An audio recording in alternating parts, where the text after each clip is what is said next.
जय श्री राम सभी दोस्तों को। आज हम आपके लिए एक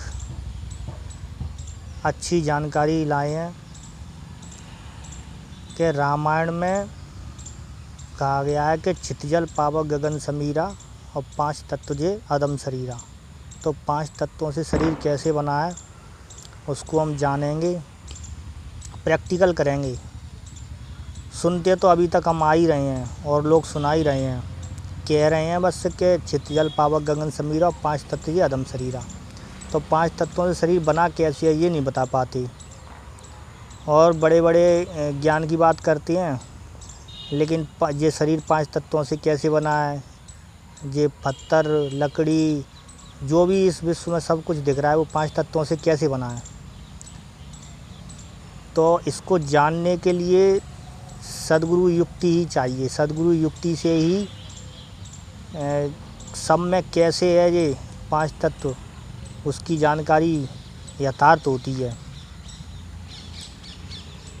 तो सद्गुरु युक्ति प्रथम है आत्मरूप का ज्ञान और विश्व रूप उसमें बसा जो कोई लेवे जान। तो हम अब आज प्रैक्टिकल करेंगे कि 5 तत्व सब में कैसे है। कि देखो हमने अधिष्ठान के लिए ये पत्थर लिया है, ये पत्थर अधिष्ठान के लिए लिया है। तो हम इस पत्थर में देखेंगे कि कैसे 5 तत्व है। हमने इसमें देख लिया तो समझो सब में जान लिया कि अपनी आँखों से देखो दिखता है पदार्थ ये, ऐसे ही विश्व में सारे रूप का दिखना भरा। हमें इस पदार्थ का रूप दिख रहा है तो ऐसे ही हम अपनी आँखों से जिस भी वस्तु को देखेंगे उसका रूप दिखाई देगा। इसे हाथ लगा देखो आता है स्पर्श ध्यान में। तो ये अग्नि तत्व से हमारी आँख बनी है, अग्नि तत्व से हमारी आँख बनी है। इसका गुण क्या है? रूप देखना। ये प्रकाश ही प्रकाश में देखती है, अंधेरे में नहीं देख सकती। तो अग्नि तत्व से हमारी आँख बनी है, इसका गुण है रूप देखना। आँख सुन नहीं सकती, आँख गंध सुगंध नहीं ग्रहण कर सकती। तो इसके बाद अब जल तत्व, इसे जीभ से लगा देखो वस्तु में कुछ स्वाद है, ऐसे ही संपूर्ण विश्व में रसवा भरा हुआ। अब हम इस पत्थर को जीभ से लगा कर देखेंगे तो इसमें रस स्वाद जरूर आएगा। ऐसे ही हम विश्व में किसी भी पदार्थ को अगर अपनी जीभ से लगा कर देखेंगे तो उसमें रस ज़रूर हमको पता चलेगा कि इसमें स्वाद है। ऐसे ही ये जल तत्व से हमारी जीभ बनी है। अब इसके बाद पृथ्वी तत्व, पृथ्वी तत्व से क्या बना है? हमारी नाक। इसे नाक से सूंघ के देखो गंध है इसमें भरा, इसी रीति लखो सारे दृश्य में गंध भी रमा। तो हम नाक से इसको अगर सूंघ के देखेंगे तो इसमें गंध सुगंध जरूर आएगी। ऐसे ही हम इस विश्व में किसी भी पदार्थ को अपनी नाक से सूंघ के देखेंगे तो इसमें गंध सुगंध है उसमें भरा। अब इसके बाद पृथ्वी तत्व हो गया, अग्नि तत्व हो गया, जल तत्व हो गया, आकाश तत्व। इसमें शब्द है स्थायी बजा के कान से सुनो, ऐसे ही विश्व में स्थित हैं सारे शब्द भावी। ये आकाश तत्व हमारे आकाश तत्व से हमारे कान बने हैं। इसका गुण क्या है? शब्द सुनना। हम इसको अगर बजा के देखेंगे पत्थर को तो इसमें शब्द ज़रूर आएगा।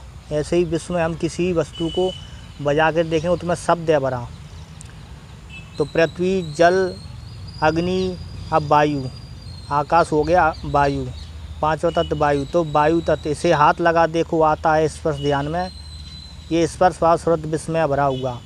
तो हम इस पत्थर को हाथ से छू कर देखेंगे तो पता चलेगा कि कठोर है कि मुलायम है, कैसा है। ऐसे ही इस विश्व में किसी वस्तु को हम छू कर देखेंगे तो उसका पता चलेगा गुण कि कैसा है, ये कठोर है कि मुलायम है, कि ठंडा है गर्म है।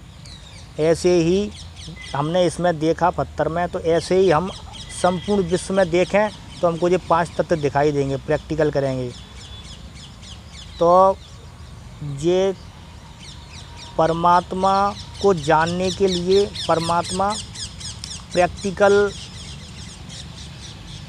अनुभव का ज्ञान है। परमात्मा प्रैक्टिकल अनुभव का ज्ञान है। उसको कहने सुनने मात्र से ज्ञान नहीं होता, तो ऐसे कह तो सभी रहे हैं और आज भी कह रहे हैं और आगे भी कहती रहें कि परमात्मा सब में है, सब में व्यापा हुआ है, सब में भरा हुआ है, 5 तत्व सब में हैं। लेकिन हैं तो कैसे हैं, लेकिन इसके आगे नहीं बता पाते कैसे हैं।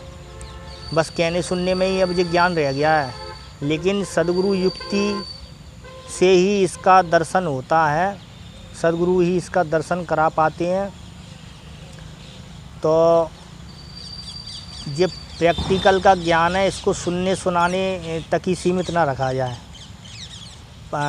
आत्मा ऐसे प्रत्यक्ष को प्रमाण की आवश्यकता नहीं है।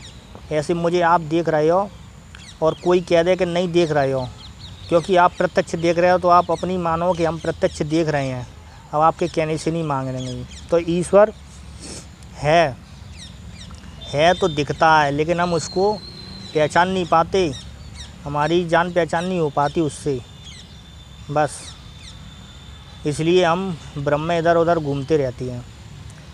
तो मित्रों, आज की वीडियो में हमने जाना कि 5 तत्व सब में भरे हुए कैसे हैं। आगे भी ऐसे ही जानकारी आपके लिए यथार्थ लेकर आते रहेंगे। जय श्री राम।